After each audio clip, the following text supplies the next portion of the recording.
Lesson 57. Hi, this is Scott. I just created a brand new online course at Udemy called Photoshop 101, and I'd like to take a moment to tell you a little bit about the course, plus tell you how you can take advantage of a special offer just for subscribers and app owners interested in enrolling in the course. I designed this course specifically for those students with little or no experience in Adobe Photoshop who wish to become proficient in the program in a relatively short time. Beginning with simple, easy-to-follow video tutorials and supplied images, students will immediately find themselves engaged in the course, creating composite images while becoming familiar with the tools. Through continued practice and usage, students eventually move on to creating their own original artworks by utilizing their new skills with their own images. By the end of the course, students will be able to tackle most digital imaging situations with confidence, efficiency, and creativity. If this sounds like something you'd be interested in, I'm offering the course to Photography 101 subscribers and app owners for a limited time at a special discount. You can enroll in the course for only $15, which is $10 off the regular price. If you like the way I've hosted this show, then you'll most likely like taking this course. You can also preview the course before deciding whether or not you want to enroll in it, so you have nothing to lose and $10 to gain if you decide to enroll. Not to mention that you'll gain proficiency in Adobe Photoshop. If you decide you want to enroll and take advantage of this discount, just go to scottwittenberg.com and click on the link. App owners will find the link in the episode links directory for this episode. You can then preview the course and unlock it if you decide to enroll. Thanks so much for taking a moment to check out Photoshop 101, and I hope to see you there soon. Hello again. I know it's been a while since I've posted a new lesson, but we've had some health issues, plus I've spent any extra time I've had on my new Photoshop 101 online course. Now everything's good again, and we're ready to go. You may or may not know it yet, but there's a revolution going on all around the globe, and it's not the sort that results in political chaos, violence, or social injustice. Nope, it's anything but the above, although it may be causing some tension between digital photographers and the proponents of this revolution. The revolution I'm speaking of is Lomography. All you have to do is Google Lomography to discover just how popular this revolution is, as you see page after page of references to this analog photographic craze. As I mentioned in the last episode, you may or may not like the lomographic movement, but either way it looks like it's here to stay. The theme of this podcast is to continue our adventure in lomography, plus introduce you to the instant photography aspect of it. I mean seriously, digital photography came along not so long ago, and it looked like certain death to both Polaroid instant film and 35mm roll film cameras. I saw Polaroid's instant photography business go belly up, and scores of camera stores either shut their doors for good or make the painful transition from photolab to digital printing, as film inventory and C41 processing dropped off like flies. I saw many labs and drugstores, Walmart, and practically everywhere else slowly drop out of sight, to be replaced by digital printing kiosks and the like. To this old school photographer, I in fact thought all aspects of photosensitive film was doomed. But I thought wrong, and I couldn't be more pleased about it. I liken the resurgence of film photography to the vinyl LP craze that's also going on now, although to a considerably lesser degree. Contemporaries seem to be obsessed with the past, wondering what it's like to actually play records on a turntable instead of downloading MP3s from the internet. Does vinyl really sound better than digital recordings? Do I really want to hear pops and scratches while my songs are playing when I could get nice clean sound digitally without the flaws? And what about film? It costs more than digital, and you even have to wait before you can see your pictures. Yet here we are. We seem to be in a retro phase right now where anything old is considered vintage and very cool. I'm not going to waste your time theorizing why this is happening, but I think it's safe to say that it's become a presence to be reckoned with, and baby boomers like myself not only love it, but we understand the attraction. I'll leave it at that. Anybody who's been following this podcast knows that I still teach black and white film photography to all of my Level 1 students, and my reasoning behind this is that there's nothing quite like the magic of shooting film. Because these kids grew up with digital cameras and cell phones in their households, they are clueless to what it's like to shoot a roll of film.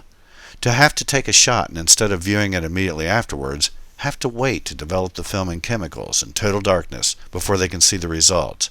And therein is where the magic lies. That feeling of anticipation, that waiting and wondering how their shots are going to look like, or if there's even any images at all. That's what film photography is all about. And even if the film is processed by somebody else, that anticipation's still there. So although many lomographers aren't processing their own film, they are buying film and film cameras up like there's no tomorrow. This is part of the attraction, that not knowing what you've got until you've been forced to wait for it. And then there's the quirkiness of the cameras themselves, the unpredictability of things like color shifts and saturation, focus or lack thereof, funky composition, light leaks, etc., etc. And then there are the latest add-ons and gadgets like fisheye lenses, color flash, multi-lens cameras, and so on. Film processing tricks like cross-processing slide film with negative film and vice versa, just to see what the colors look like. And of course, just plain using outdated film instead of fresh film to see what you can come up with. Which now brings us to instant photography. What's so special about taking a shot and having a print pop out that you can hold in your hand and put in your pocket? Polaroid was the 60s answer to instant gratification, and it was incredibly popular for decades. Yet it eventually died out. When the Impossible Project bought an old Polaroid factory in the Netherlands and started remanufacturing instant film a few years after Polaroid hit the skids, I was both shocked and delighted. Now I could go back to my old Polaroid cameras and start using them again. The irony of it all is that Fuji has been making instant cameras for years and has never stopped. They even still make a couple of peel-apart films that can be used in old Polaroid cameras. But what has been lurking quietly in the background all this time has been their very own instant cameras, the Instax series cameras. And these babies are suddenly becoming lomographers' newest toys. Here's an instant film system that is fun, with impressive results that you don't have to pay a king's ransom to use. And you can even buy film for it at your local Walmart. How cool is that? Unlike its predecessor, Fuji Instax cameras have replaceable batteries instead of batteries that come in the film pack. This helps keep the cost of film down, with each shot costing you about 75 cents each. Film packs give you 10 exposures per pack. I have a couple of camera models here to share with you, the Instax 200 wide format and the Instax Mini 7S series. The 200 series runs about $70 to $80 and uses wide format film that produces a print that is a little larger than 3 by 4 inches. The Mini Instax is around $60 with a print that's credit card size at about 3 by 2 inches. Both cameras use film rated at ISO 800 that give you crisp, full-color prints in around 4 minutes at room temperature. As we take a look at the control panel of the 200 series, we see from top to bottom the LCD with film counter, the on-off power button, close-up or infinity focal distance lens setting, exposure compensation controls, and flash on-off button. Shutter speed range on this auto exposure camera is from 1/64th to 1/200th second, and the lens has a focal length of 95 millimeters. If a print comes out overexposed, you can lower the exposure a bit by choosing the darken option, or increase it with the lighten option. The ability to turn the flash on or off comes in very handy and allows you to do some creative low light shooting. You can see the lens retract when you choose the close-up option, giving you a focal range of a bit less than a meter to 3 meters. The other setting range is from 3 meters to infinity. The camera is powered by 4 AA batteries, and you can get quite a bit of life out of them. Changing film packs is a snap. You just pull out the old pack and pop in a new one, making sure to line up the yellow tabs. The next time you press the shutter release button, a dark slide will pop out and you're ready to shoot. Ditto with the Mini Instax. What's cool about this little gem is that you power it on by simply pulling out on the lens. Although the 60mm lens has no close-up option, you can actually get closer to your subject than the 200 series with its minimum focal distance of 0.6 meters. The Mini has a single 1/60th second shutter speed. Another interesting feature of the Mini is this exposure guesstimator that is reminiscent of the old Polaroid cameras. You have a handy guide on the back and a dial on the top that you rotate accordingly to the following lighting scenarios: clear, fine, cloudy/shady, and darker indoors. There is no option to turn off the flash on this camera, however. The new Mini 8s come in a variety of colors in addition to black and white, including pink no less. Like the 200 series, the Mini is powered by 4 AA batteries.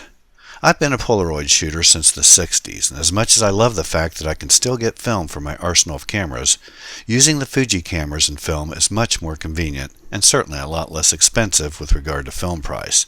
I must say that I'm impressed with Fuji as an entity for still offering instant camera lomography for the masses to enjoy. If you've never dabbled in instant photography, I highly recommend that you give it a try. I can assure you that you'll be hooked in no time. These cameras tend to bring out the kid in all of us.